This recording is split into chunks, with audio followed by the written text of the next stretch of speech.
The knock on Eleanor Winters's door came long after the household had gone quiet, and she knew at once that something was wrong. No one summoned a companion at such an hour, unless the matter was urgent, or unless it was meant to stay hidden from every other pair of eyes in the house. She rose from her narrow bed, wrapped a shawl over her nightdress, and opened the door to find not a maid, but Wren, the Duke's most trusted footman, standing with a candle that trembled slightly in his hand.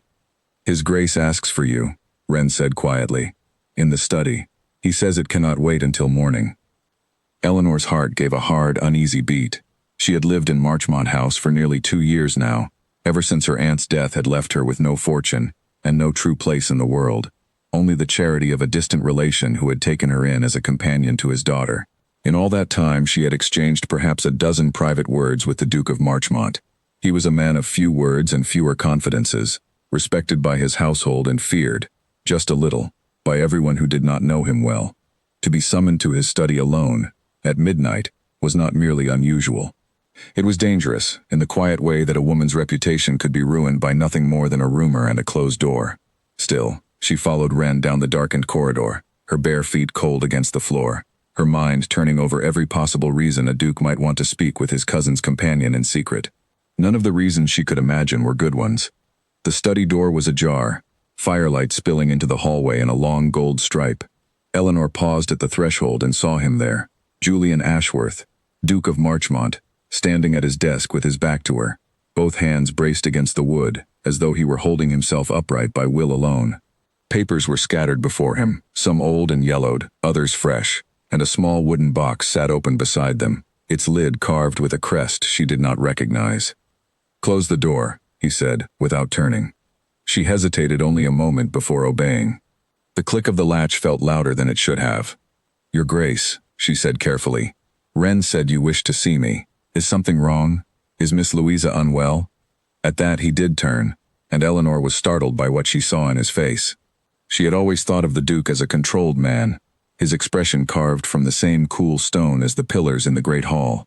But now his eyes were shadowed and unsettled, and there was a tightness around his mouth that spoke of a night spent wrestling with something too large to hold alone. "My daughter is asleep and perfectly well," he said. "This concerns another matter entirely, one I would not have troubled you with, if I had anyone else I trusted to ask." Eleanor did not know how to answer that. In 2 years, the Duke had trusted her with nothing beyond the ordinary courtesies of a shared household. To hear him say such a thing now, in the dead of night, sent a strange warmth through her chest, even as her instincts warned her to be careful.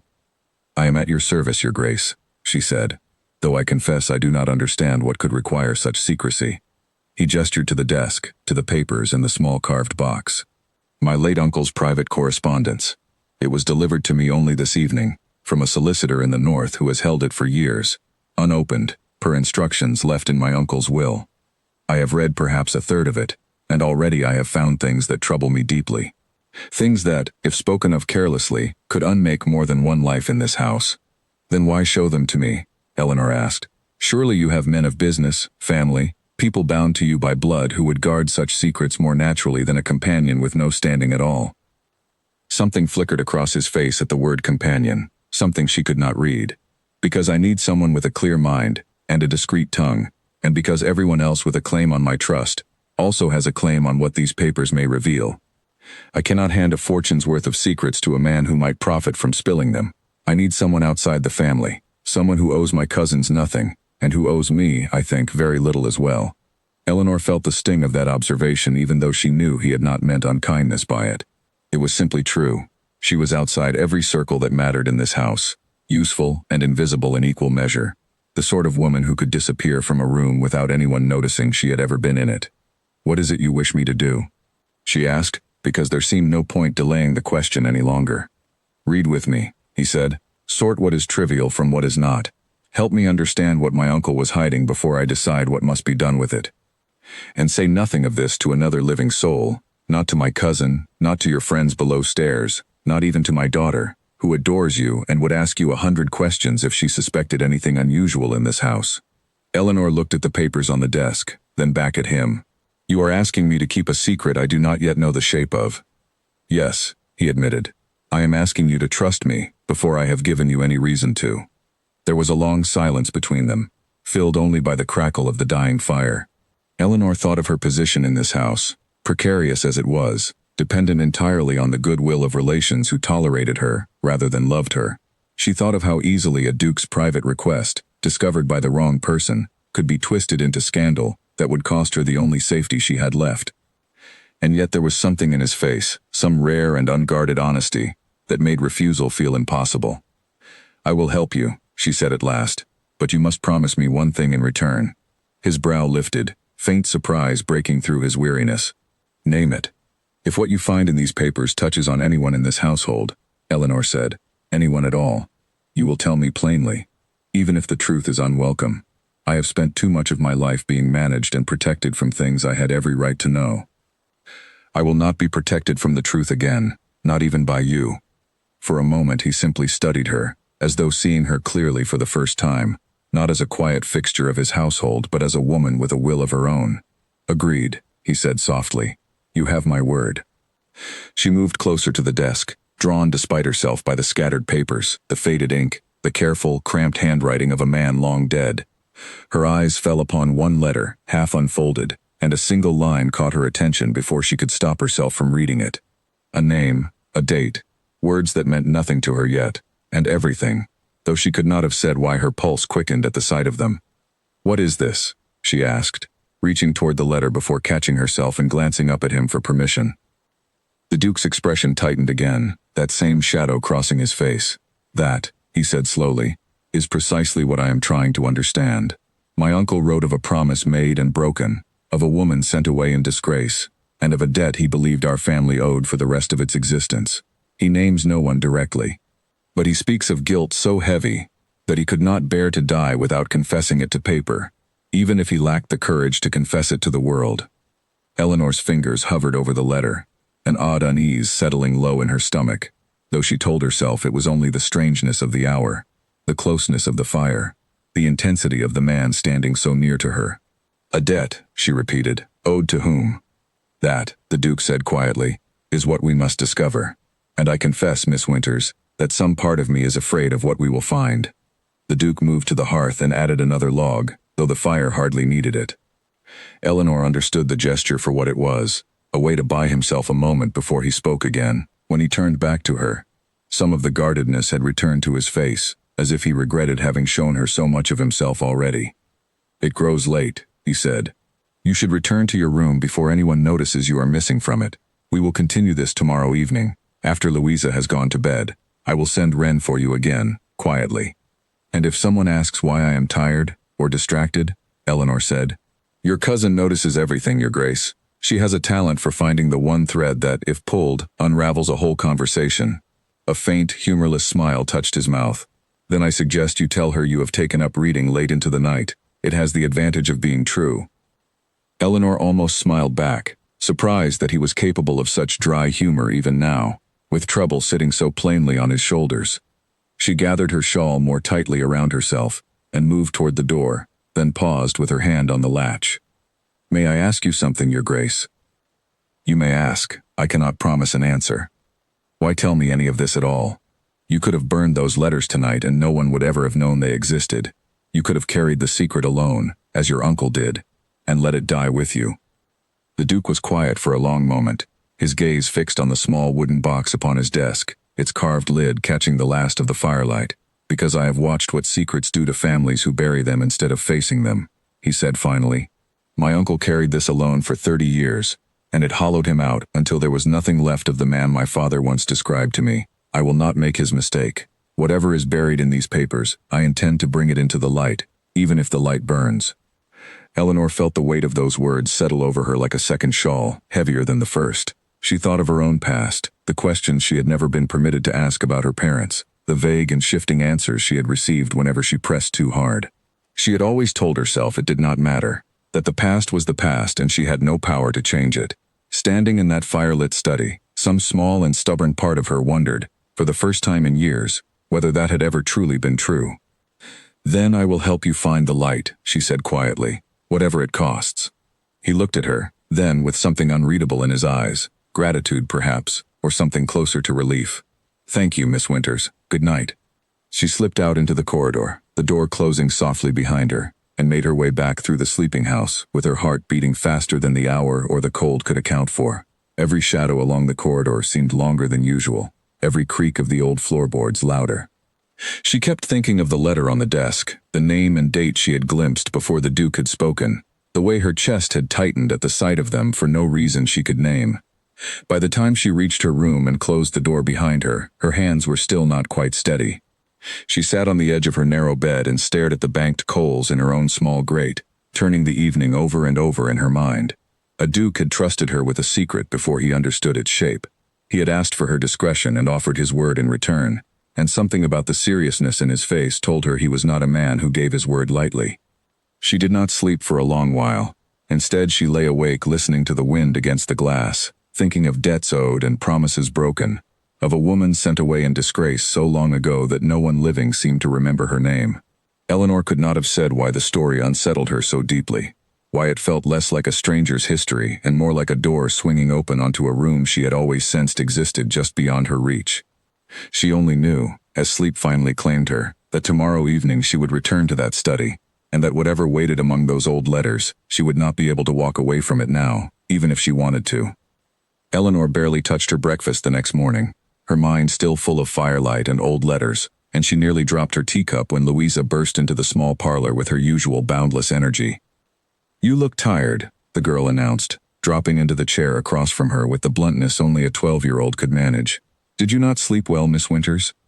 "I read later than I should have," Eleanor said, grateful the Duke had given her that excuse the night before, even as a small joke. "A very long novel. I could not put it down." Louisa accepted this without suspicion, already chattering about her lessons. But across the room, seated near the window, with her embroidery hoop untouched in her lap, Lady Beatrice Grayle glanced up with an expression that lingered a moment too long. Beatrice was a cousin twice removed, invited to stay at Marchmont House for the season under the pretense of keeping Louisa company, though everyone in the household understood her true purpose was to secure a match, preferably with the Duke himself, and failing that, to protect the interests of her brother, Edmund Grayle, who stood only a few relations away from the title should anything befall the current line. "A novel," Beatrice repeated lightly. "How diverting. I did not take you for a woman with time for novels, Miss Winters. I understood your days were rather fully occupied." "Even companions are permitted an hour to themselves, my lady," Eleanor replied, keeping her tone pleasant, though she felt the weight of Beatrice's attention like a hand pressing lightly against her back.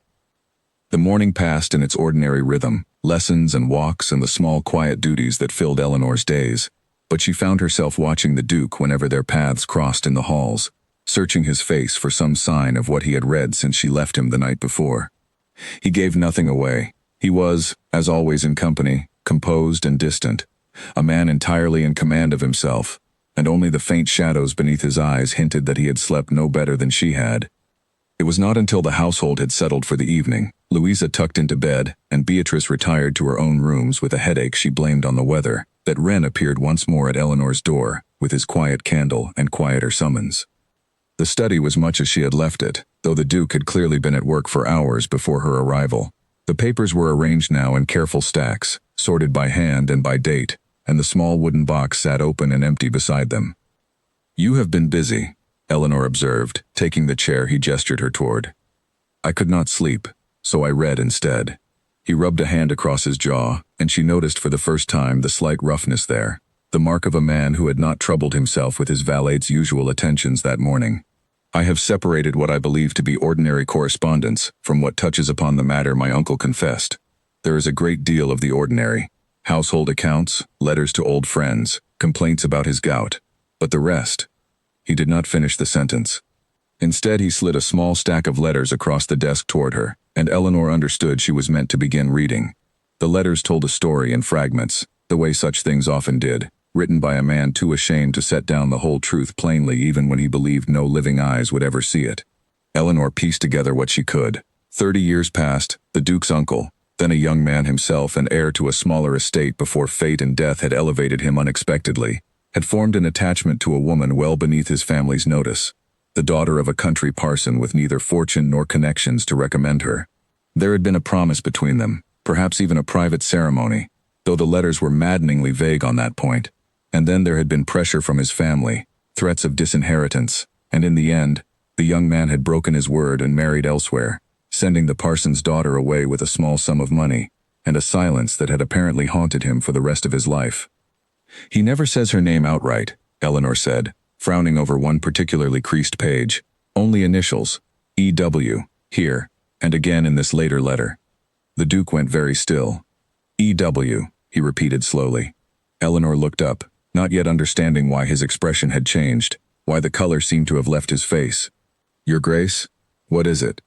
Nothing, he said too quickly. A coincidence, perhaps. Continue reading. But Eleanor had noticed, and the small unease that had been sitting in her chest since the night before tightened into something closer to alarm. She returned to the letters, searching now with a different kind of attention, no longer simply piecing together a stranger's old sorrow but hunting for something else entirely, though she could not have said what. They worked for nearly 2 hours in near silence, broken only by the occasional question or the soft rustle of turning pages.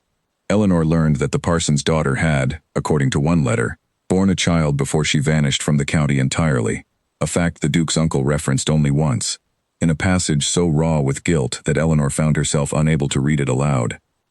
He writes that he tried to find her, years later, she said instead, summarizing rather than quoting. After his own wife had died and there was no longer any family pressure to keep him from her, but by then she had disappeared entirely. He believed she had died, though he never found proof of it. And the child. She stopped. The Duke was watching her with an intensity that made the words catch in her throat. The child, he prompted gently. He does not know what became of the child. He writes that he hoped, foolishly, that somewhere the child had found a good home and never learned the truth of her birth. He writes that this hope was the only comfort he allowed himself in his final years. The room was very quiet after that. The fire popped softly in the grate, and somewhere beyond the tall windows an owl called once and fell silent. There is a portrait, the Duke said at last, rising and crossing to a shelf near the far wall, where a small unframed canvas had been propped against a row of books. He had clearly set it there sometime during the day, deliberately near at hand. He brought it to the desk and set it before her. It was folded inside the box, beneath the letters. I do not know who commissioned it or when it was painted, but I believe it may be the woman my uncle wrote of. Eleanor looked down at the portrait and felt something strange and cold move through her chest. The woman in the painting was young, dressed simply, with dark hair pulled back from a face that held an expression Eleanor could not quite name, something between hope and quiet resignation. It was not the woman's features that unsettled her, exactly, though there was something familiar in the shape of her eyes. It was the small, worn inscription along the bottom edge of the frame, half rubbed away by time, that made Eleanor's breath catch. She could make out only a few letters clearly, an E, a W. The rest was lost to age and damage. Your Grace, she said, and her voice did not sound entirely like her own. What was your uncle's Christian name? Edmund, the Duke said slowly, watching her face with an expression she could not read. Why do you ask? Eleanor set the portrait down carefully, as though it might shatter, and folded her hands together to keep them from trembling. No reason, she said, though they both knew it was not true. It grows late, Your Grace. I think I should return to my room. He did not press her, though she could feel his gaze following her all the way to the door, sharp with a question neither of them was yet ready to ask aloud.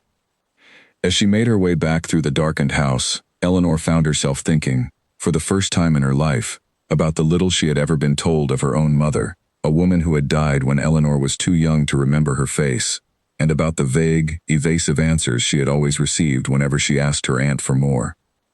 She did not sleep at all that night, and when dawn broke gray and cold over Marchmont House, Eleanor Winters lay awake in her narrow bed, staring at the ceiling, turning over a single, terrible, impossible thought that she was not yet brave enough to speak aloud, even to herself in the privacy of her own mind. The next days passed under a strange tension that Eleanor could not fully hide, no matter how carefully she guarded her expression. Beatrice noticed. Of course Beatrice noticed, for she seemed to notice everything that might be turned to her advantage, and on the third afternoon she cornered Eleanor in the library under the pretense of selecting a book, her voice pitched low and pleasant in a way that fooled no one who knew her well. You have been meeting with my cousin, Beatrice said, not quite a question. Late in the evenings, after the household retires. Wren is not so discreet as he believes himself to be. Eleanor kept her hand steady as she returned a volume to its shelf. His Grace has required my assistance with some private correspondence, nothing more. How very convenient, Beatrice said, that he should require the assistance of a penniless companion rather than his own solicitor. or his own cousin, who has managed his household affairs since his wife's passing. Her eyes narrowed slightly. Take care, Miss Winters. A woman in your position cannot afford whispers, however innocent the truth behind them may be, and I promise you, if there are whispers to be had, my brother will hear of them within the day. The threat, though delivered with a smile, was unmistakable, and Eleanor understood in that moment that whatever secret lay buried in those old letters, she and the Duke would not be permitted to uncover it quietly for much longer. She thought of telling him that evening, of warning him that his cousin had grown suspicious, but when Wren came for her again after nightfall, she found the Duke so absorbed in a fresh discovery that she could not bring herself to add to his burden straight away. There is a name here I had not noticed before, he said, before she had even taken her seat. He held out a single sheet, the ink faded to a pale brown, the hand less careful than in the other letters, as though it had been written in haste or in distress. A solicitor's letter, addressed to my uncle some 18 years ago. It confirms a payment made, a small sum, to a household in a village some 40 miles from here, for the keeping of a child. Eleanor took the letter with fingers that did not feel entirely steady. She read it twice before she trusted herself to speak. It does not name the child. No, but it names the family who received the payment, a clergyman and his wife, in a village called Hartsmere. They had no children of their own, the letter says, and had agreed, for a fee and the promise of continued support, to raise the girl as their own, and ask no questions of her origins. The word girl seemed to hang in the air between them, heavier than it ought to have been. Eleanor set the letter down carefully upon the desk, aware of the Duke watching her with an expression that had grown steadily more careful over the past several days, as though he too had begun to suspect something he was not yet willing to say aloud. My aunt, Eleanor said slowly, was a clergyman's widow. She raised me from the age of 2, after my parents died, or so I was always told. I never knew my father's name. I was informed only that he had been a good man who died before I could remember his face, and that my mother followed him not long after. The silence that followed was so complete that Eleanor could hear her own heartbeat, quick and unsteady, in her ears. Where, the Duke asked quietly, did your aunt live, before you came to Marchmont House? Hartsmere, Eleanor said, and the word felt strange in her mouth, as though she were speaking it for the very first time despite having said it 1,000 times before in her life. A small village, 40 miles east of here. I lived there until I was 16, when my aunt passed and I was sent to live with distant relations.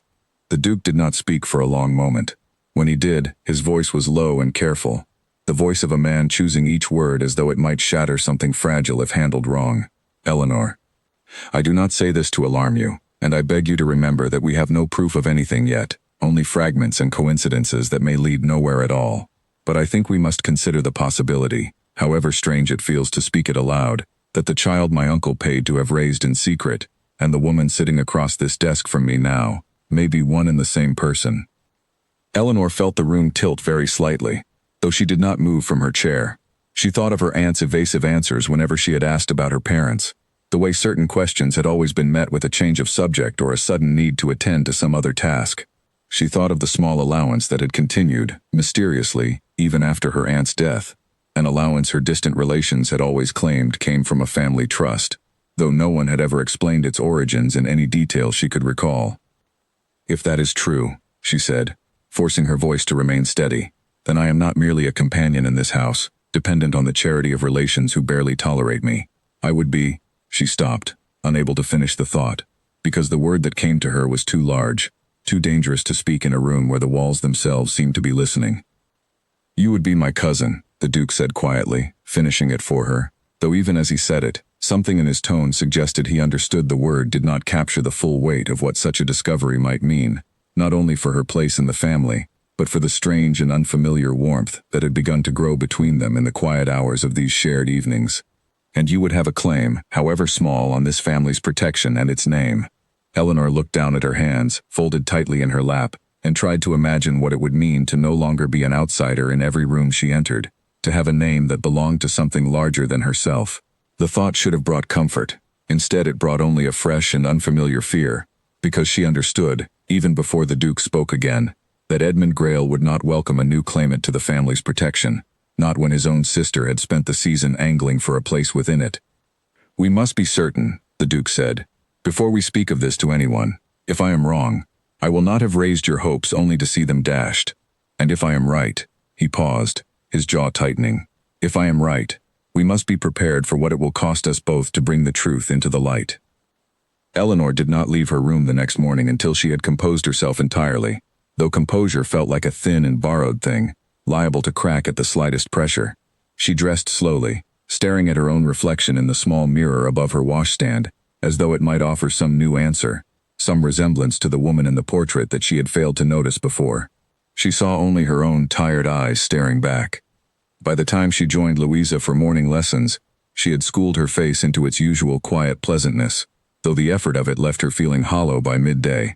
It was Beatrice who nearly undid her composure entirely, catching her alone in the corridor outside the schoolroom with a look of cold satisfaction that made Eleanor's stomach drop before a single word had been spoken. "You look pale, Miss Winters," Beatrice said. "One might almost think you had received some shock."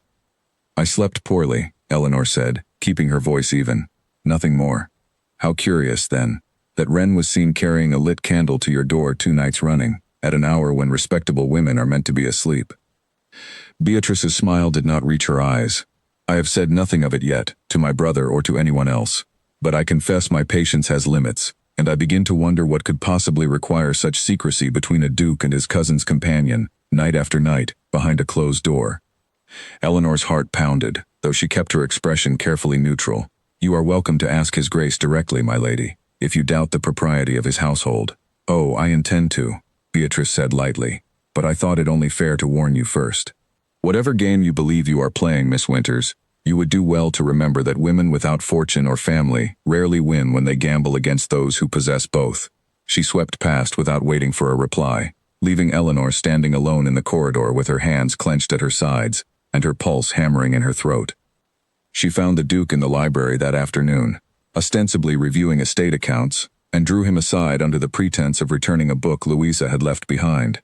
In a low, urgent voice, she recounted the conversation with Beatrice, watching his expression darken with each word.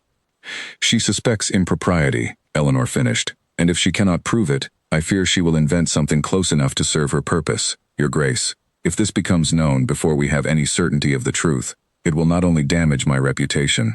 It could give her brother grounds to question your judgment, your fitness to manage this family's affairs, at precisely the moment you are trying to protect them." The Duke was quiet for a long moment, his jaw set in the hard line she had come to recognize as the shape of his temper held carefully in check. "Then we will no longer meet in secret," he said finally.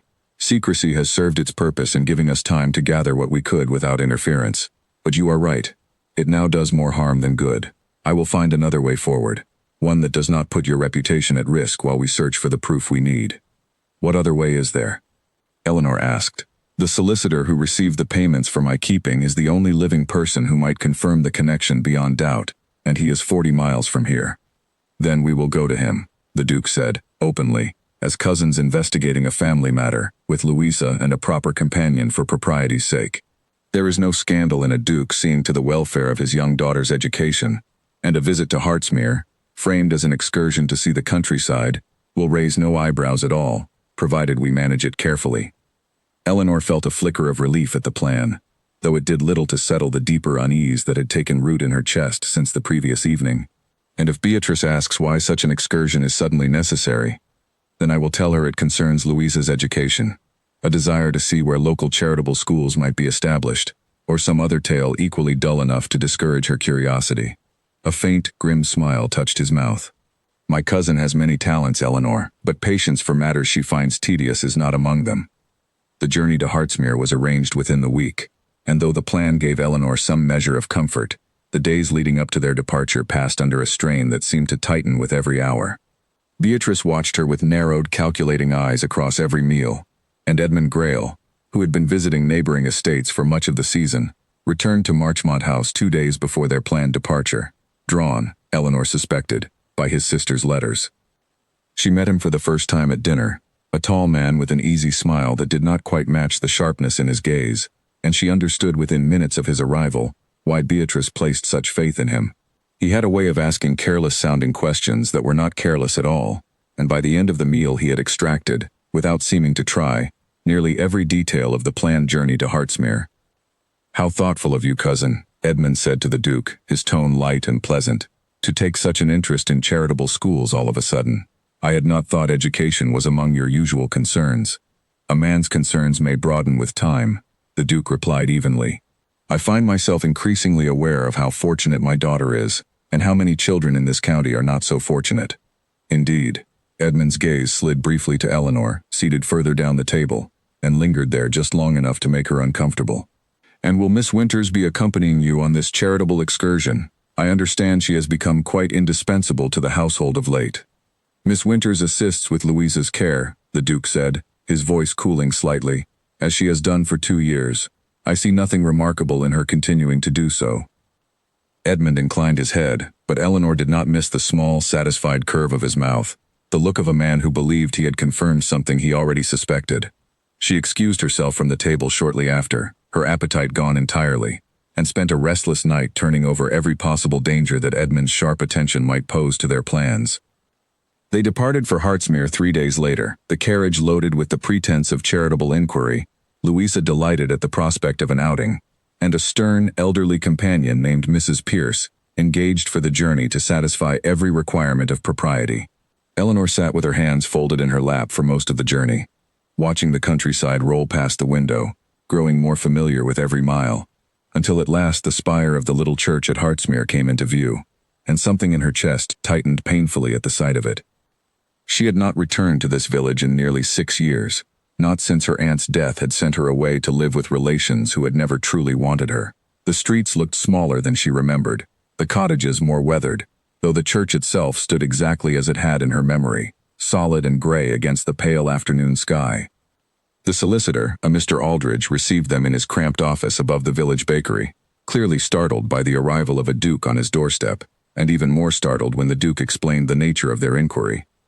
He was an elderly man, careful and precise in his speech, and it took some persuasion before he agreed to consult his old records, murmuring about client confidentiality and the passage of many years. But when at last he laid the relevant papers upon his desk, faded and brittle with age, Eleanor felt the last of her uncertainty crumble away entirely.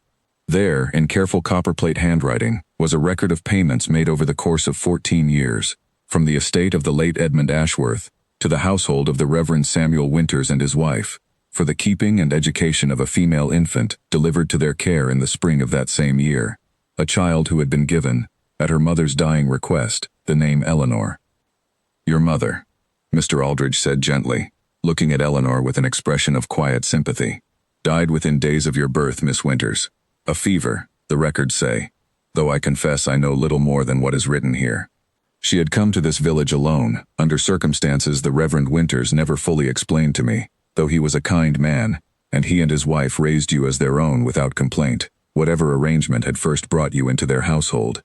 Eleanor's aunt, she recalled, had been the Reverend's younger sister, taking on her care fully after his own passing some years later, a detail that finally explained the shifting stories she had been told as a child. Eleanor sat very still, the papers blurring slightly before her eyes as she struggled against a sudden, overwhelming rush of feelings she could not name. Grief, perhaps, for a mother she had never known existed until this very hour. Anger, at the years of silence and evasion that had kept this truth buried. And beneath it all, something that felt almost like relief, the strange and unfamiliar sensation of finally understanding a piece of herself that had always felt missing. The Duke's hand found hers beneath the edge of the desk, a small, steadying pressure that she was grateful for more than she could say. You are not alone in this, he said quietly, for her ears only. Whatever comes next, you will not face it alone. Eleanor looked up at him, at the quiet certainty in his eyes, and felt something shift inside her chest. Some old and guarded wall, beginning, very carefully, to come down. Mr. Aldridge gathered the remaining papers with careful hands and offered, in a voice gentler than his earlier caution had suggested, to make copies of the relevant records for their own keeping. There is one more matter, he said, hesitating before he continued. The late Edmund Ashworth's letters to me, over the years, spoke often of his hope that the child would someday be told the truth, should circumstances ever allow it. He left instructions, sealed with my late partner and only recently come into my hands, that should any member of his family ever inquire after the girl, I was to provide whatever proof I could to establish her identity beyond doubt, and to inform them that he wished her to be received into the family's protection, not cast out from it. He drew out one final document, a short formal statement in the same careful hand as the earlier letters, acknowledging paternity in all but the most direct legal language. and expressing the elder Ashworth's wish that any child of his union with the woman he had loved and failed to marry should be treated with the full dignity owed to a daughter of the family. It was not a legal document that could grant her a title or a fortune outright, Mr. Aldridge explained, but it was a clear and binding statement of intent, one that any court of conscience, if not of law, would recognize as decisive. Eleanor read it twice, her hands trembling slightly around the brittle paper, and when she finally looked up, she found the Duke watching her with an expression so open, so entirely without its usual careful distance, that she felt her breath catch in her throat. "This changes everything," she said softly. "It changes what the world may call you," the Duke said. "It does not change who you have always been." They left Hartsmere as the afternoon light began to soften toward evening, the copied papers secured carefully in the Duke's own case, and Louisa, who had spent the visit exploring the small churchyard with Mrs. Pierce trailing dutifully behind her, chattered happily about the wildflowers she had gathered, entirely unaware of the quiet revolution that had taken place inside the solicitor's cramped little office. Eleanor sat across from the Duke in the carriage, watching the village recede behind them, and found herself unable to summon the words for everything she felt. It was not until they had traveled some miles in silence, Louisa dozing against Mrs. Pierce's shoulder, that Eleanor finally spoke what had been pressing against her chest since they left the solicitor's office. "You knew," she said quietly, "before we ever left Marchmont House, not with certainty perhaps, but you suspected strongly enough to bring me here, to let me sit across from a stranger, and hear my whole life explained to me by a man I had never met. Why did you not tell me sooner what you believed, so that I might have prepared myself?" The Duke's expression shifted, something like guilt flickering across his features. "I did not want to raise a hope in you that might have proven false," he said. "If I had told you my suspicions and they had come to nothing, I would only have caused you pain for no purpose. I thought it kinder to wait for certainty." "Kinder for whom?" Eleanor asked, and she heard the edge in her own voice, sharper than she had intended, though she found she could not soften it. "I have spent my whole life being managed by people who believed they knew better than I did what truths I could bear to hear. My aunt, my relations, and now you, Your Grace, deciding on my behalf what I was ready to know about my own history, my own mother, while you sat with those letters for days, turning the truth over in your own hands before you thought to share even a fraction of it with me." "That is not fair," the Duke said, though there was no real anger in his voice, only a kind of weary honesty. "I told you what I found, each time I found it. I did not hide the letters from you, Eleanor. I brought you into my study the very first night." "You brought me in to help you sort papers," Eleanor said. "It took you 2 full days to tell me that the initials in those letters might belong to my own mother.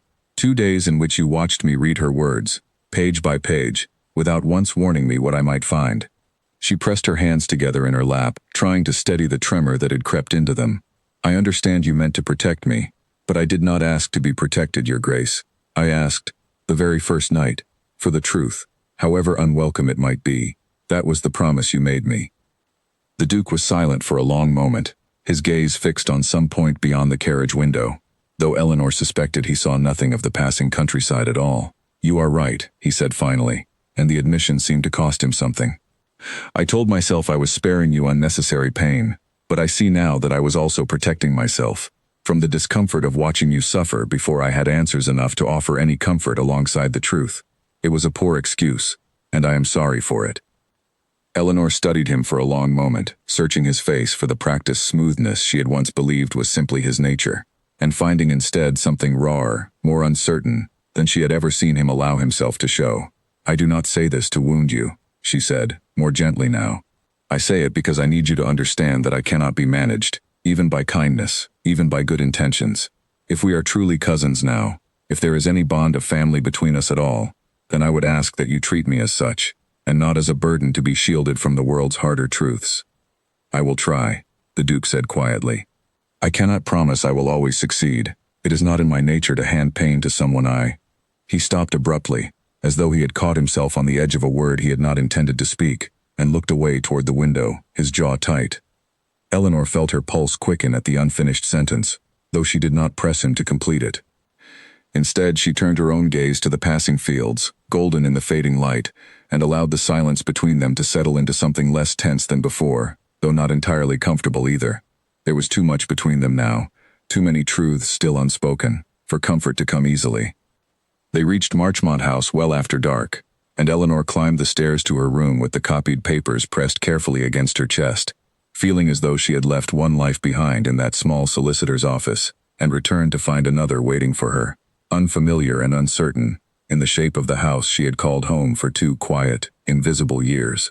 She did not yet know how she would tell Beatrice, or Edmund, or anyone else in this household, that the companion they had scarcely troubled to notice carried, now, a name and a claim that might unsettle every careful plan they had made for their own futures.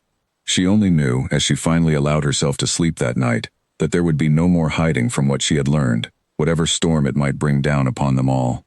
Word of their journey to Hartsmere reached Beatrice within a day, though the details she managed to gather were incomplete enough to fuel her suspicion without satisfying it.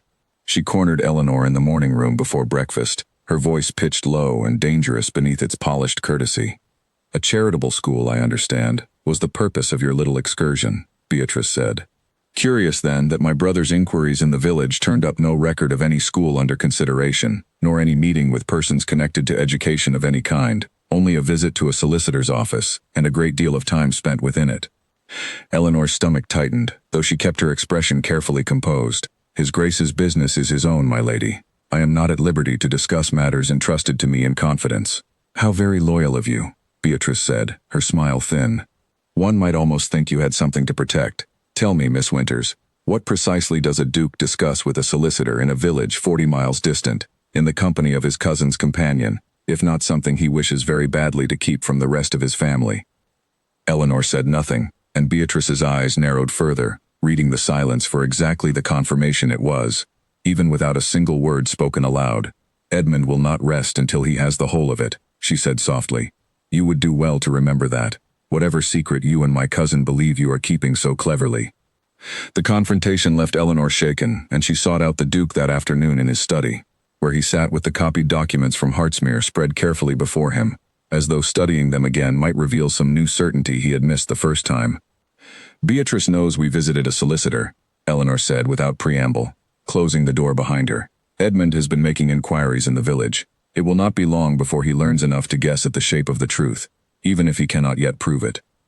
The Duke's expression darkened. "Then we must decide how to proceed before he forces our hand.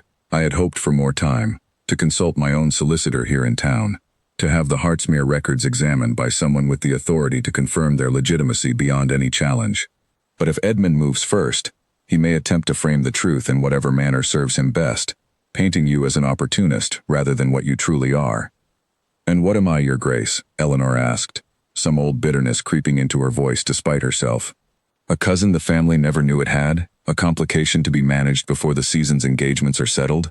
I have spent 2 years in this house believing myself invisible, and now I find myself at the center of exactly the kind of scandal I always feared would be the end of whatever small security I had." "You are family," the Duke said firmly, rising from his desk to stand before her. "Whatever else this proves to be, that much is beyond dispute. My uncle's letter states his wish plainly. You are not an opportunist, Eleanor, and I will not allow anyone in this house, cousin or otherwise, to suggest that you are." Eleanor searched his face, looking for the calculation she had grown accustomed to seeing in every person who claimed to act in her interest, and found instead only steady, unguarded resolve. "Thank you," she said quietly. "But resolve alone will not silence Edmund. If he decides that exposing this quietly serves his ambitions better than confronting it openly. What does he stand to lose, if I am acknowledged as family?" The Duke was quiet for a moment, considering the question with the same careful weight he seemed to give every difficult thing. "Little in truth. In terms of inheritance, you have no legal claim to the title or the estate, only to the family's protection and its name. But Edmund has spent this season positioning himself and his sister for advantageous matches, trading on the assumption that Marchmont's family is small and easily managed, its loyalties few and predictable. A new cousin, acknowledged and protected by the Duke himself, disrupts that calculation in ways he will not welcome, even if her legal claims are modest." "Then he will fight it," Eleanor said. "Not because the truth threatens his fortune, but because it threatens his sense of how the world is meant to be arranged." "Yes," the Duke agreed grimly, "and men like Edmund rarely fight fairly when their comfortable arrangements are threatened." They spent the following days in careful preparation, the Duke consulting his own solicitor in London under the guise of unrelated estate business, quietly gathering the legal opinions and additional confirmations that would be needed to present the truth with unassailable authority. should Edmund attempt to twist it into scandal. Eleanor, for her part, found herself watching Louisa with new eyes during this time, aware now that the girl she had cared for as a companion might, if the truth held, be something closer to family than she had ever allowed herself to imagine. Louisa, sensing nothing of the tension gathering around her, remained as affectionate and unguarded as ever, and Eleanor found a strange comfort in those ordinary hours of lessons and walks, a small island of normalcy amid the mounting storm. It was Wren, ever watchful, who brought the first warning that the storm had broken sooner than anyone had prepared for. He found Eleanor in the garden one gray afternoon, his usually composed face tight with concern. "Miss Winters," he said quietly, glancing about to ensure they were not overheard, "Mr. Grail has sent a letter to town, to a newspaper acquaintance of his, hinting at scandal within this household. I overheard enough of the conversation with his valet to understand the shape of it, though not every detail. He means to force his Grace's hand before matters can be settled quietly." Eleanor's blood ran cold. A newspaper. He would risk the family's reputation entirely, simply to prevent an acknowledgement he finds inconvenient? "He would risk it," Wren said grimly, "because he believes the scandal will fall upon you and his Grace, not upon himself, and that whatever truth eventually emerges will be tangled beyond repair in gossip and speculation by the time it does. A ruined reputation is difficult to mend, Miss Winters, even when the underlying facts are entirely innocent." Eleanor thanked him and hurried to find the Duke, her heart pounding with a fear sharper than any she had felt since that first midnight summons to his study. She found him in conversation with his own man of business, newly arrived from London, and the grim set of his jaw told her before a single word was spoken that he had already received similar news. "Edmund means to strike before we are ready," the Duke said, once his man of business had withdrawn to allow them privacy. "He has friends among the London papers and enough imagination to spin a companion's private meetings with a duke into whatever tale sells the most copies. We must move first, and move decisively, before his version of events reaches a single printed page." "How?" Eleanor asked. "We have proof, but proof takes time to present properly, and Edmund's rumors will spread far faster than any careful legal case." The Duke's expression hardened into something Eleanor had not seen from him before, a kind of fierce, protective resolve that steadied her more than any reassurance could have. "Then we will not wait for a courtroom or a solicitor's careful letter to settle this," he said. "There is a ball at Lady Winslow's townhouse in 3 days, one that both Edmund and Beatrice intend to attend, along with half of fashionable society. If Edmund means to make this a public matter, then we will meet him in public, on our own terms, with proof in hand and truth spoken plainly, before he has the chance to twist a single word of it to his advantage." Eleanor felt a fresh wave of fear at the thought. The prospect of standing before a room full of strangers and having her entire history laid bare for their judgment. But beneath the fear ran something else, something steadier, a growing conviction that hiding had cost her enough already. "Then I will stand beside you when it happens," she said, "not behind you, and not silent.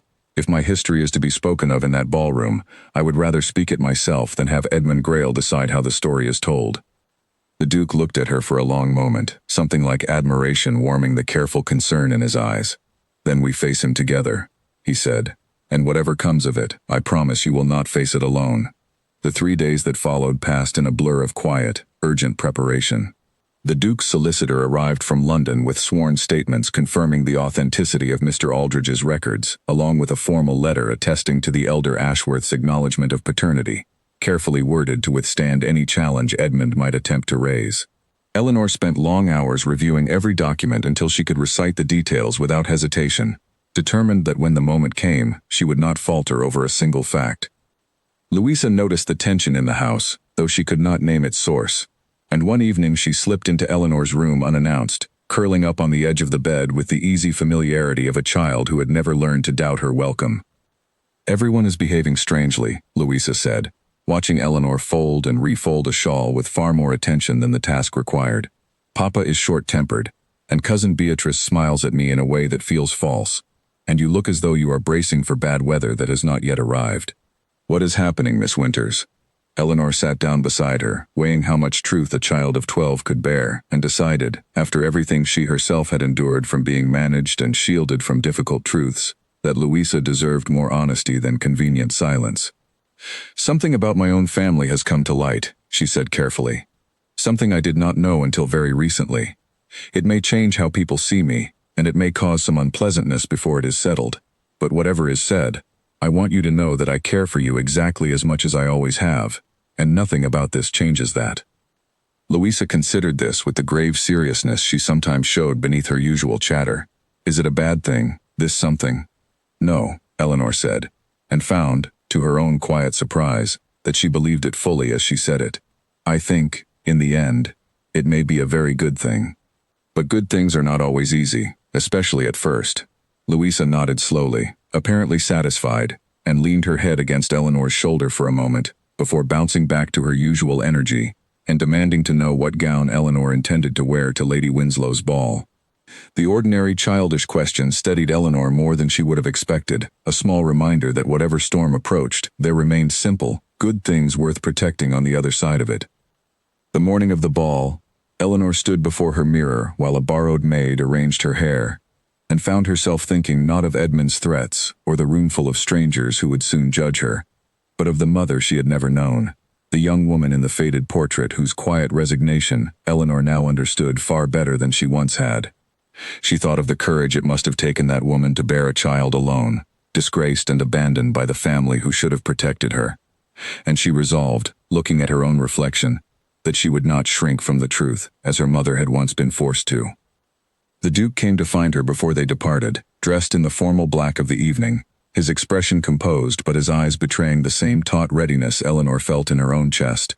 "You need not do this," he said quietly, though they both knew the words were more habit than genuine offer. "I could still go alone, present the proof myself, and spare you the ordeal of the room's attention."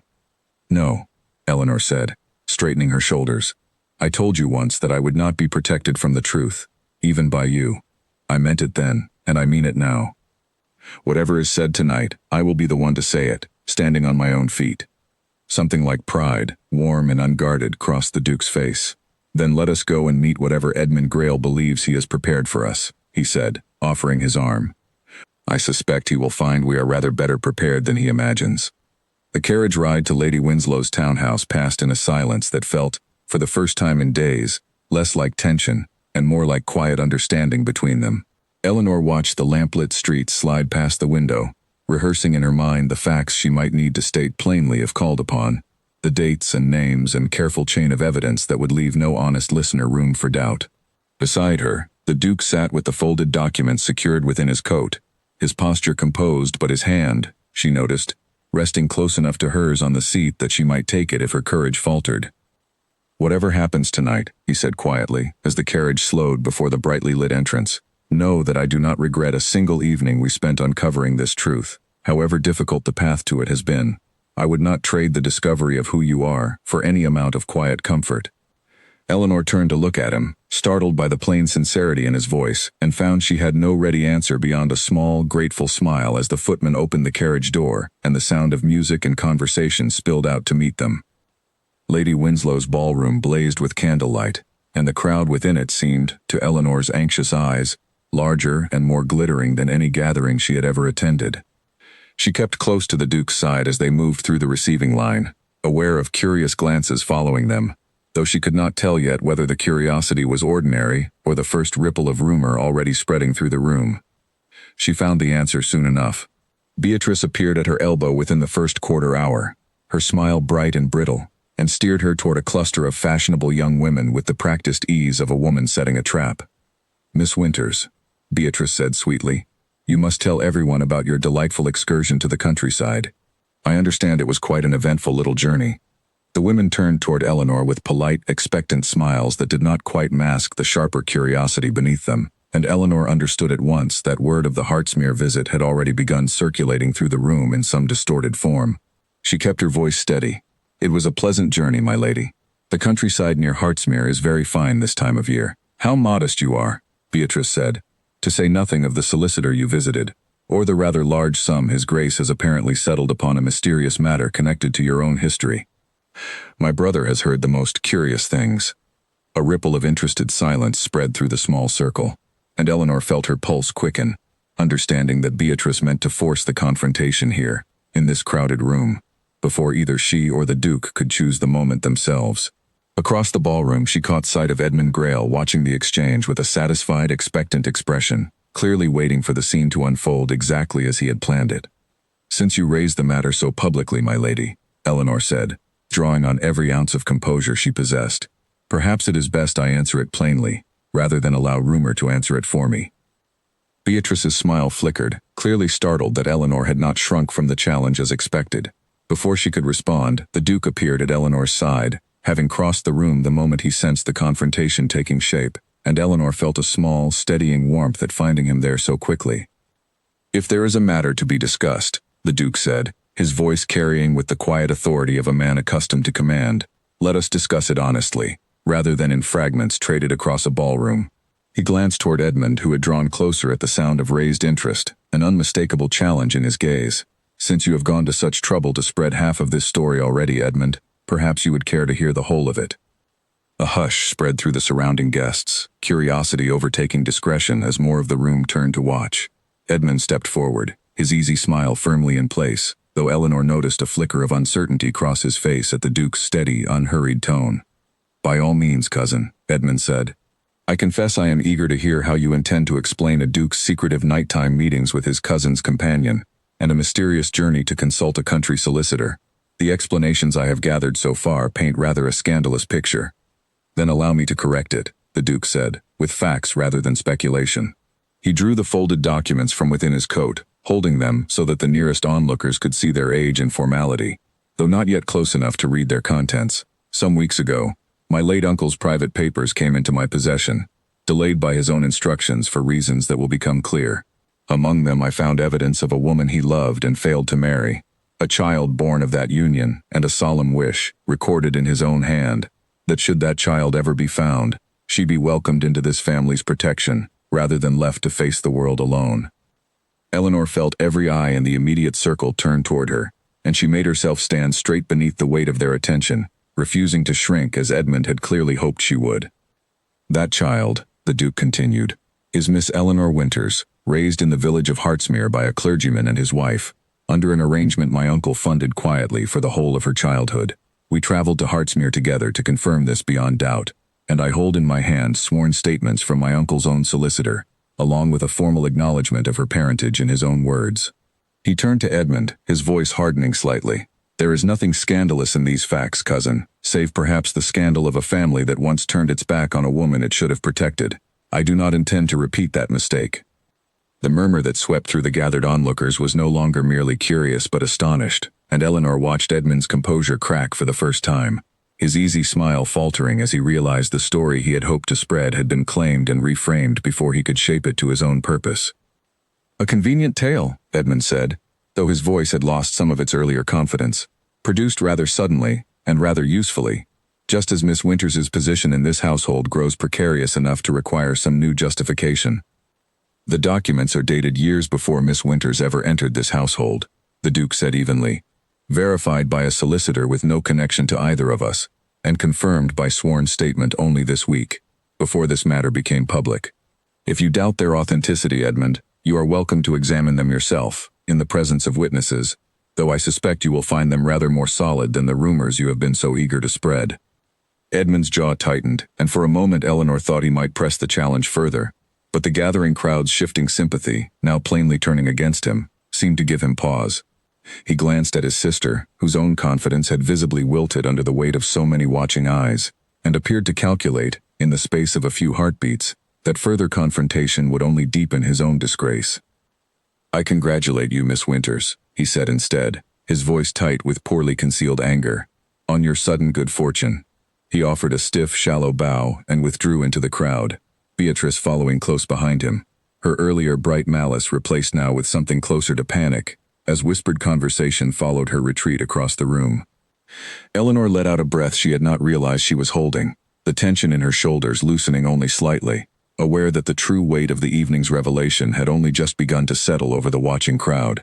Several of the onlookers stepped forward now, offering curious, careful congratulations, their earlier suspicion transformed almost instantly into fascinated interest, now that the story had been framed by a duke's own steady authority, rather than a rival's whispered rumor. Lady Winslow herself appeared at Eleanor's side, a shrewd, elegant woman known throughout society for her sharp judgment of character, and studied Eleanor for a long moment before speaking. "Well," she said at last, It seems Marchmont has found himself a rather more interesting cousin than any of us suspected. I dare say this will be the most discussed matter of the season, Miss Winters, and I mean that as a compliment. Society loves nothing so much as a wrong finally set right." Eleanor managed a small, unsteady laugh, the strangeness of the evening settling over her in waves.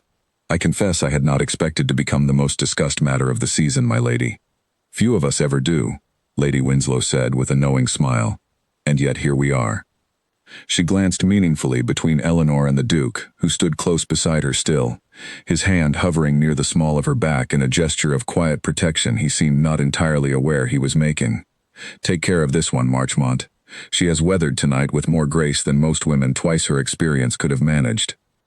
As the evening wore on and the initial shock of the revelation settled into the ordinary hum of ballroom conversation, Eleanor found herself, for the first time in longer than she could remember, standing in a crowded room and feeling not invisible, but seen, fully and without apology, for exactly who she was.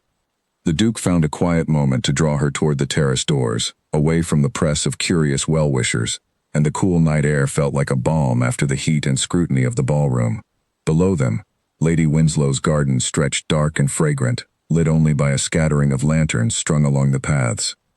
"You did not falter once," the Duke said, watching her with an admiration he no longer troubled to hide. "I confess I feared, when Beatrice cornered you so publicly, that the shock of it might overwhelm you. Instead, you met her challenge before I had even crossed the room."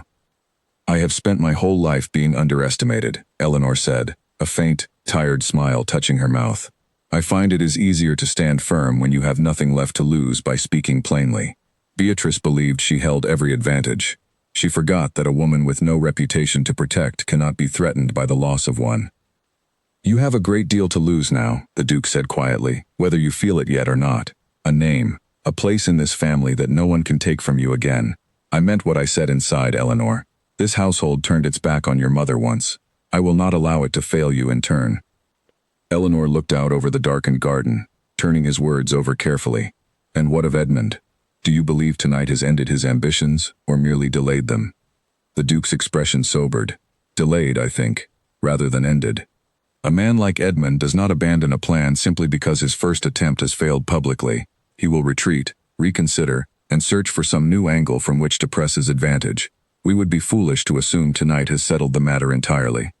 His caution proved well-founded within the week.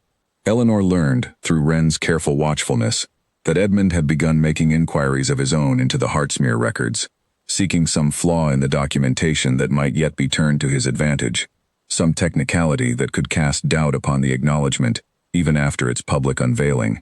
Beatrice, for her part, retreated from society for several days, claiming illness, though everyone in the household understood well enough that her humiliation at the ball had left her unwilling to face the whispered speculation that continued to follow the story through every drawing room in town.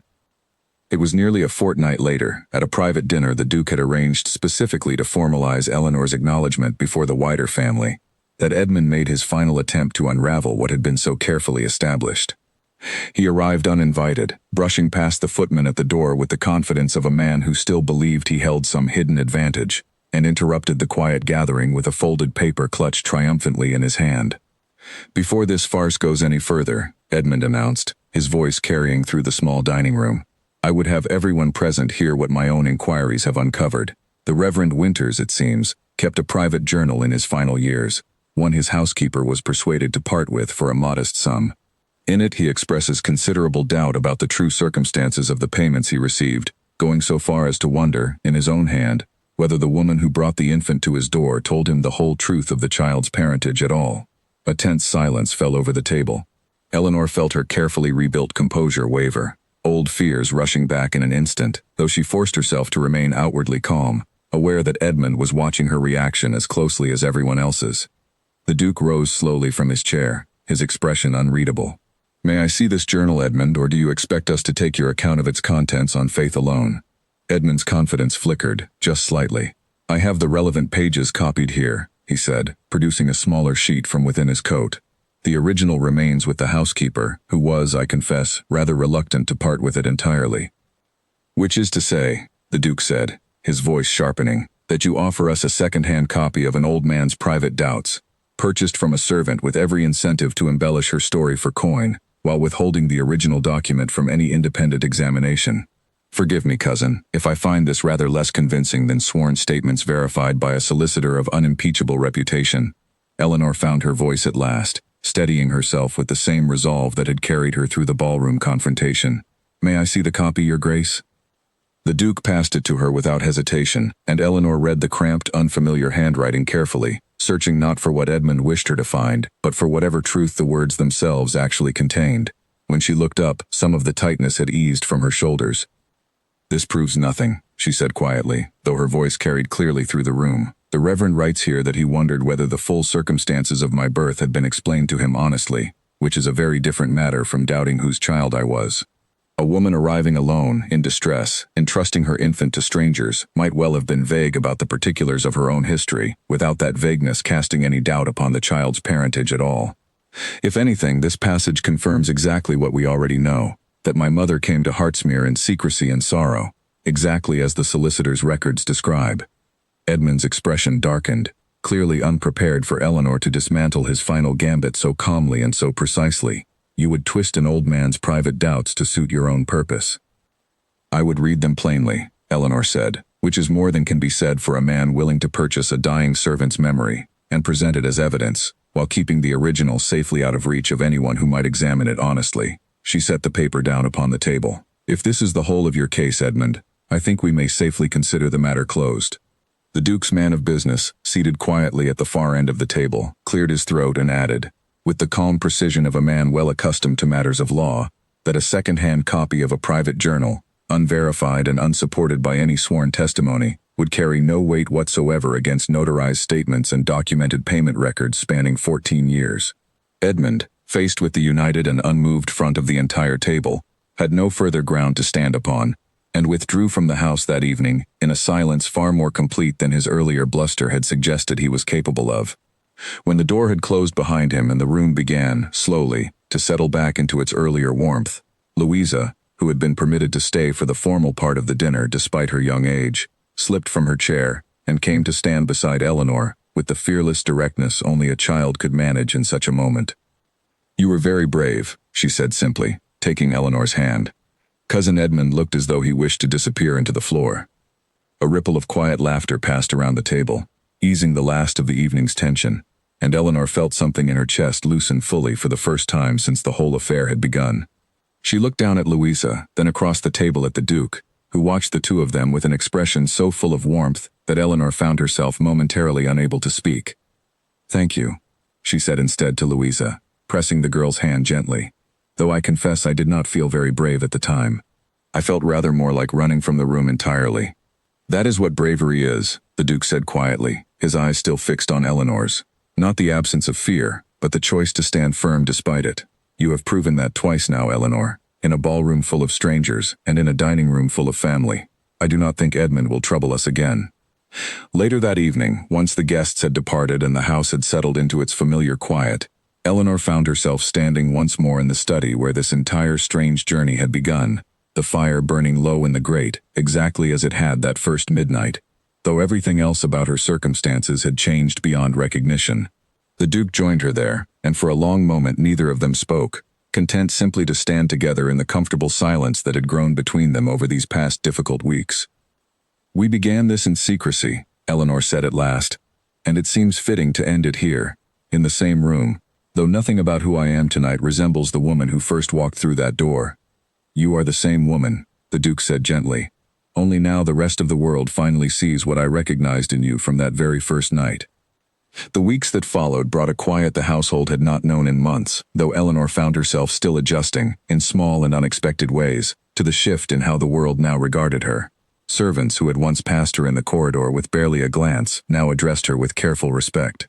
Invitations began arriving, tentatively at first, from families curious to meet the Duke's newly acknowledged cousin, and Eleanor accepted them with a caution born of years spent guarding herself against disappointment, though she found, more often than not, that the curiosity extended to her was kind rather than cruel. Beatrice left Marchmont House within the fortnight, her excuse a prolonged visit to relations in Bath, though everyone understood the true reason was her inability to remain in a household where her earlier schemes had been so thoroughly exposed. Edmund, for his part, retreated from London society for the remainder of the season, his reputation dented by his failed attempt to manufacture scandal from a truth he could not overcome. Eleanor felt no satisfaction in their departure, only a quiet relief that the tension which had shadowed her days for so many weeks had finally begun to lift. It was Louisa, characteristically direct, who first gave voice to what Eleanor had begun to suspect but had not yet allowed herself to name. They sat together in the garden one warm afternoon, Louisa weaving a crown of daisies with the fierce concentration of a child determined to perfect her craft, when she looked up suddenly and asked, with no preamble at all, "Do you love my father, Miss Winters?" Eleanor nearly dropped the book she had been reading. "Louisa, that is not a question you ought to ask so plainly." "Why not?" Louisa said, entirely unbothered by the reprimand. "He looks at you the way the vicar's dog looks at his supper, and you go pink whenever he enters a room. I am not a fool, whatever anyone believes about children my age." Eleanor found herself laughing despite the flush rising in her cheeks, unable to summon any convincing denial. "You are entirely too observant for your own good. That is what everyone says," Louisa replied with great satisfaction, "and yet no one ever seems to believe I am right until it is proven true." The conversation lingered with Eleanor long after Louisa had run off to present her finished daisy crown to Mrs. Pierce, and that evening, when the Duke found her once more in the study, the old habit of their quiet evenings together having never quite faded even after the secret that first drew them there had been resolved, she found herself watching him with new and unguarded attention. "You are quiet tonight," he observed, setting aside the estate ledger he had been reviewing. "Is something troubling you?" "Louisa asked me a rather bold question this afternoon," Eleanor said, deciding, after everything they had weathered together, that honesty had earned its place between them, and she would not retreat from it now. "She asked whether I loved you." The Duke went very still, his gaze fixing on her with an intensity that made her pulse quicken. "And what did you tell her?" "I told her the question was not proper for a child to ask," Eleanor said, which was rather a coward's answer, since it was not really an answer at all. "Eleanor." He rose from his chair and crossed the room to stand before her, closer than propriety strictly allowed, though neither of them seemed inclined to remember propriety in that moment. "I have wanted to speak plainly to you for weeks now, since the very night in Hartsmere when you accused me, quite rightly, of managing you rather than trusting you with the whole truth. I have held my tongue since then, because I did not wish to burden you with my own feelings while you were still finding your footing in this new life, still learning what it meant to belong somewhere fully for the first time. But I find I can hold my tongue no longer." Eleanor's breath caught, her heart beating so loudly she was certain he must hear it in the quiet room. "Then speak plainly," she said softly, "as you always claimed to value above all else." "I love you," the Duke said, the words simple and unadorned, carrying more weight for their very plainness. "I loved you before I understood you were family. In some quiet, unacknowledged way I did not permit myself to examine too closely, because I believed a companion in my household was not a woman I had any right to want. And I love you now, knowing exactly who you are, not despite the truth we uncovered together, but because that truth revealed a woman of more courage and clearer sight than any I have known in my life. I do not ask you to answer tonight, if you are not ready. But I could not let another evening pass without telling you plainly what I feel." Eleanor felt tears rise, unbidden at the raw honesty in his voice, and she did not try to hide them. "You need not wait for another evening," she said. "I have loved you, I think, since that very first night, though I did not recognize it as love at the time, only as the strange, unfamiliar comfort of being trusted by someone who had no obligation to trust me at all. Every evening since has only deepened it, through fear and revelation, and every difficult truth we uncovered together. I love you, Julian, and I am no longer afraid to say so plainly." The name, spoken for the first time without title or formality between them, seemed to settle something in the room, some final barrier finally dissolving. The Duke reached for her hand, his fingers closing gently around hers, and for a long moment neither of them spoke, content simply to stand together in the quiet acknowledgement of what had grown between them across these strange, difficult weeks. "Then I would ask you properly," he said at last, "though I confess I have little practice at such things, having never before wished to ask any woman this question. Eleanor Winters, will you do me the honor of becoming my wife, not out of obligation or family duty, but because I cannot imagine the rest of my life without you standing beside me, exactly as you have stood beside me through everything these past weeks have brought?" "Yes," Eleanor said, without a moment's hesitation, the word carrying every ounce of certainty she felt. "Yes, Julian, I will." Their engagement was announced within the month, and society, still fascinated by the story of the Duke's newly discovered cousin, received the news with an enthusiasm that surprised even Eleanor, who had spent so many years believing herself destined for a quiet, overlooked life.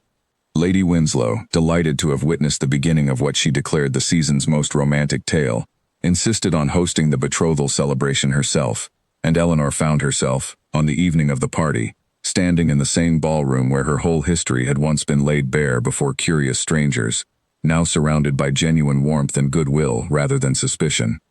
Louisa, predictably, claimed full credit for the match, informing anyone who would listen that she had known the truth of it long before either her father or Eleanor had been brave enough to admit it themselves, and no amount of gentle correction from Mrs. Pierce could persuade her to modesty on the subject. As the evening wore on, Eleanor found a quiet moment on the same terrace where she and the Duke had once spoken so seriously of Edmund's ambitions, and stood looking out over the darkened garden, thinking of the frightened, uncertain woman who had first climbed the stairs to the Duke's study on a cold midnight months before, summoned to keep a secret she did not yet understand. That woman could not have imagined the path that secret would carve through her life, could not have known that the truth, once fully uncovered, would grant her not only a name and a family, but a love she had never dared to hope for. The Duke found her there, as he so often had before, and slipped his hand into hers without a word, the two of them standing together in comfortable silence beneath the stars, the music and laughter of the celebration drifting out through the open doors behind them. Whatever secrets the future held, Eleanor understood now, she would not face them alone, and for a woman who had spent so long believing herself invisible, that certainty felt like the truest gift of all. The months leading to the wedding passed more quickly than Eleanor could have imagined, filled with the small, ordinary business of preparing for a new life alongside the larger, more daunting task of learning to move through society as the acknowledged cousin and future bride of a duke rather than a quiet, overlooked companion. She found she did not mind the attention nearly as much as she had once feared. There was a particular satisfaction in walking into a room now and being seen fully, in having her opinions sought rather than politely ignored, though she never forgot the years spent otherwise, and made a point, whenever she could, of extending the same careful kindness to other women in the room who stood, as she once had, at the quiet edges of society's notice. Mr. Aldridge traveled from Hartsmere to attend the wedding at the Duke's personal invitation, and Eleanor spent a long, quiet afternoon with him before the ceremony, asking every question about her mother that she had not thought to ask during that first hurried visit to his office. He told her what little more he knew, small fragments gathered from old correspondence and half-remembered conversations with the Reverend Winters, and though the picture that emerged remained incomplete, it was enough to give Eleanor a fuller sense of the woman whose quiet courage had, in the end, shaped the whole of her own life. "She would be proud of you," Mr. Aldridge said gently, as their conversation drew to its close. "I did not know her well, Miss Winters, but I know enough of her story to say with confidence that a woman who bore such hardship with such quiet dignity would take great joy in seeing her daughter finally claim the place and the happiness that were denied to her." Eleanor kept those words close in the days that followed, a private comfort she returned to whenever the old, familiar doubts threatened to resurface, whenever some part of her still expected the world to snatch away this unexpected happiness as swiftly as it had been granted. The wedding itself was held at Marchmont's own small chapel, a modest and intimate affair by the standards of society, though the guest list still filled every pew, drawn by curiosity as much as genuine affection for the couple at its center. Eleanor wore a gown of pale ivory silk, simple in its design but finely made, and as she walked the short aisle toward the altar where Julian waited, she found her earlier nervousness dissolving entirely beneath the steady warmth of his gaze. Louisa, serving as the sole attendant, scattered flower petals along the aisle with far more enthusiasm than precision, earning a ripple of fond laughter from the assembled guests, and Eleanor caught the girl's bright, delighted smile just before she reached the altar, a small reminder of how much this day belonged not only to her and Julian, but to the whole small family they were building together. The ceremony itself passed in a warm blur, vows spoken plainly and sincerely, and when the vicar finally pronounced them husband and wife, Eleanor felt a happiness so full it seemed to fill every corner of the little chapel, spilling out past its walls into the bright morning beyond. Julian's kiss, brief and tender in deference to the watching crowd, carried a promise she felt certain neither of them intended to break. The wedding breakfast that followed stretched long into the afternoon, filled with toasts and laughter, and the easy warmth of a household finally settled into peace after so many months of quiet turmoil. Lady Winslow, seated near the head of the gathering, raised her glass with evident satisfaction and declared, to general agreement, that she had never witnessed a more fitting conclusion to a season's worth of scandal and speculation, and that she intended to remind everyone present, for years to come, that she had predicted this happy outcome from the very first night the story broke across her own ballroom floor. Late in the evening, once most of the guests had departed and the household had begun to settle back into its familiar quiet, Eleanor stood once more on the terrace where she and Julian had shared so many important conversations over the preceding months, her husband's arm warm around her shoulders, the last light of sunset fading gently over the garden below. "Do you remember," Julian said softly, "the first night I summoned you to my study, and how frightened you looked standing in that doorway, certain I meant to bring you some terrible news?" "I remember," Eleanor said, leaning into him. "I thought I was about to lose the small, precarious place I had carved out in this household. I never imagined I would instead find a family, and a name, and a love I had never permitted myself to hope for." "Nor did I," Julian admitted. "I asked you that night to keep a secret I did not yet understand myself. I could not have guessed it would lead us here." Eleanor turned to look up at him, at the man who had trusted her before he had any reason to, who had chosen honesty over easy comfort even when it cost them both dearly, and felt her heart full to overflowing with a happiness that no longer needed to guard itself against disappointment. "Perhaps that is the truest kind of secret," she said softly. "The sort that, once uncovered, does not diminish anything at all, but only reveals how much was there to find all along." He drew her closer, and together they watched the last light fade from the sky, husband and wife, family found rather than lost, standing at the beginning of a life neither of them could have imagined on that cold, uncertain midnight so many months before. Word reached them, some weeks into their marriage, that Beatrice had accepted an offer from a modest but respectable gentleman in Bath, a match far removed from the ambitious plans she had once harbored, though by all accounts a contented one. Eleanor felt no lingering bitterness at the news, only a quiet hope that Beatrice had found, in more honest circumstances, the security she had once tried so hard to secure through scheming. Edmund, for his part, remained largely absent from society, his reputation slow to recover, though Julian mentioned once, with a trace of wry sympathy rather than triumph, that he had heard Edmund intended to spend the coming year managing a smaller property left to him by a distant relation, a quieter fate than the one he had once imagined for himself, but perhaps, in time, one that might teach him the humility his earlier ambitions had lacked. Eleanor thought of them both only rarely after that, her attention fully claimed by the new rhythms of her life at Marchmont House, no longer the quiet, watchful companion at its edges but its mistress, a role she grew into with a steadiness that surprised even herself. She continued Louisa's lessons for a time, unwilling to relinquish that bond entirely even as her responsibilities widened, and found particular joy in the quiet mornings they still spent together over books and lessons, a tradition neither of them wished to abandon simply because Eleanor's title in the household had changed. In the autumn she returned once more to Hartsmere, this time with Julian at her side rather than as an anxious traveler seeking answers, and visited the small churchyard where, Mr. Aldridge had told her, her mother was believed to be buried in an unmarked corner of the grounds, one of the parish's quiet, unclaimed dead. Julian had arranged, without telling her beforehand, for a small headstone to be placed there, simple and dignified, bearing only a name and the years of a short, hard life. Eleanor knelt before it for a long while, tracing the carved letters with her fingers, feeling at last that some old, unspoken grief had finally found a place to rest.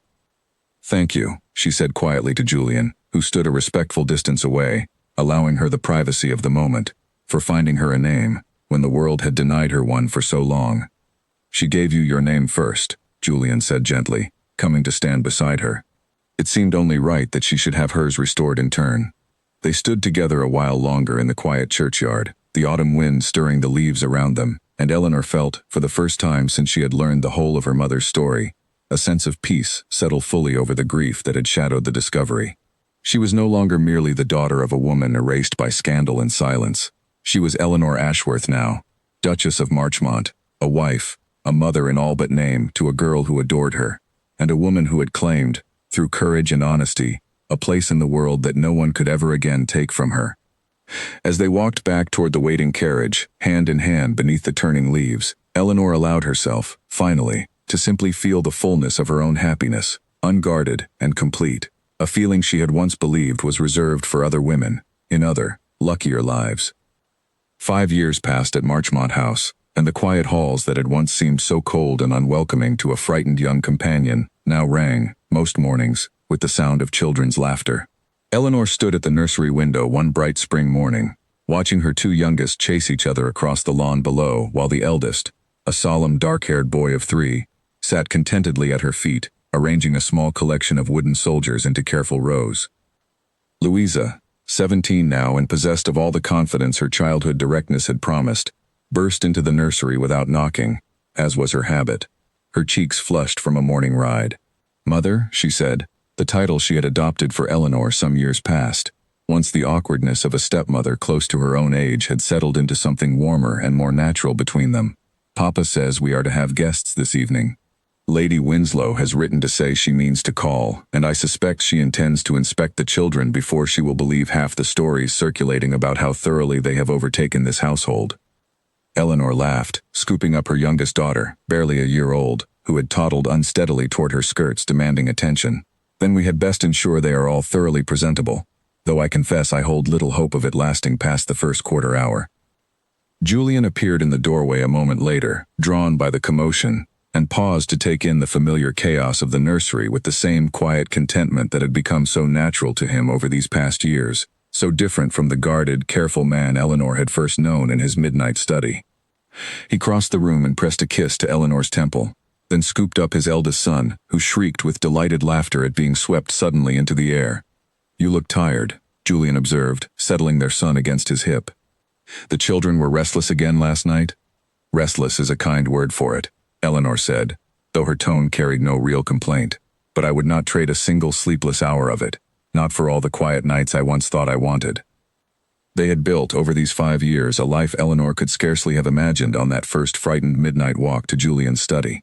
A life filled not merely with the security and belonging she had once believed impossible for a woman in her precarious position, but with a rich, ordinary happiness that still, on certain quiet mornings, caught her by surprise with its fullness. She had grown close with Mrs. Aldridge, the solicitor's own wife, through regular correspondence and occasional visits to Hartsmere, and had established, with Julian's full support, a small charitable fund in her mother's memory, intended to assist young women in circumstances similar to those her mother had once faced, offering quiet, dignified support, rather than the shame and abandonment that had once been the only answer society offered. Beatrice, now settled in Bath with a growing family of her own, had written some years past, an unexpected letter offering a careful, sincere apology for her earlier schemes, admitting that motherhood had taught her a humility her younger ambitions had lacked. Eleanor had answered kindly, and though the two women remained more acquaintances than friends, a quiet peace had settled between them that neither had thought possible in the aftermath of that difficult season. Edmund, she had heard only distantly, had married a widow of modest fortune and retired largely from society's notice, his ambitions apparently tempered, at last, by years of quiet obscurity. That evening, as Lady Winslow's carriage rolled up the drive and the household gathered to greet her, Eleanor found herself pausing for a moment in the entrance hall, struck by the same quiet wonder that still occasionally overtook her, even after all this time, at how thoroughly her life had transformed from that first uncertain arrival at Marchmont House as a penniless companion with no true place in the world.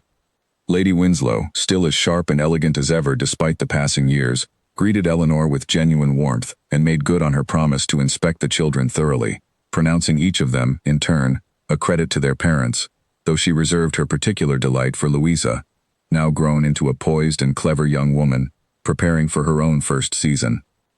"You have built something rather remarkable here, Duchess," Lady Winslow said, once the children had been returned to the nursery, and the adults had settled into the drawing room for a quiet evening's conversation. "I confess I did not expect, on that scandalous night so many years ago, that the whole affair would resolve into quite such a contented picture." "Neither did I," Eleanor admitted, glancing toward Julian, who sat nearby with Louisa, listening with evident pride as she described her plans for the coming season. "I spent so many years believing I had no claim to happiness of this kind that women in my position were meant to remain quietly grateful for whatever small security they were offered, and nothing more. I am glad, every day, to have been proven wrong."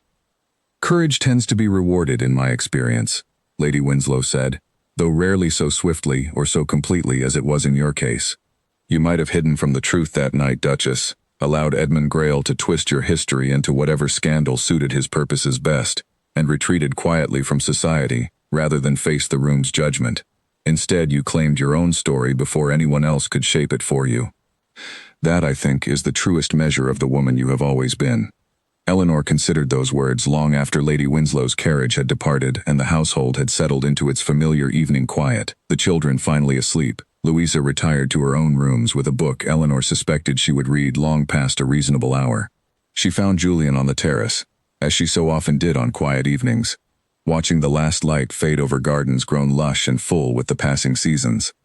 "You are thinking of that first night again," he said, without turning, sensing her mood as he always seemed to now, after so many years of shared understanding between them. "I am," Eleanor admitted, coming to stand beside him. "I think of it more often than you might expect, even now. Not with fear, as I once did, but with a kind of gratitude I still find difficult to fully express.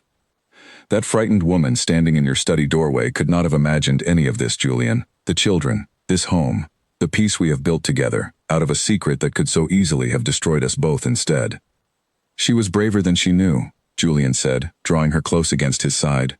"Every difficult choice she made, from that very first night, led us here. I have never once regretted the secret I asked you to keep, nor the truth we uncovered together in trying to honor it properly." Eleanor rested her head against his shoulder, watching the first stars emerge over the darkening garden, and felt the same quiet, settled happiness that had become the steady foundation of her days, no longer a fragile, unexpected gift she feared might vanish, but a certainty as solid and lasting as the old stone walls of the house that had, against every early expectation, finally become her true and lasting home. "Whatever secrets the years ahead may hold," she said softly, "I am glad to face them here, with you, and with the family we have built from what once seemed like nothing more than an old man's guilty confession." "As am I," Julian said, and in the gathering dark, beneath a sky slowly filling with stars, they stood together, exactly as they had on so many quiet evenings before, two people who had once been strangers, bound only by a secret, now bound instead by everything that secret had, in the end, so generously revealed. The following spring brought a letter from Hartsmere that Eleanor treasured above almost every other correspondence she received.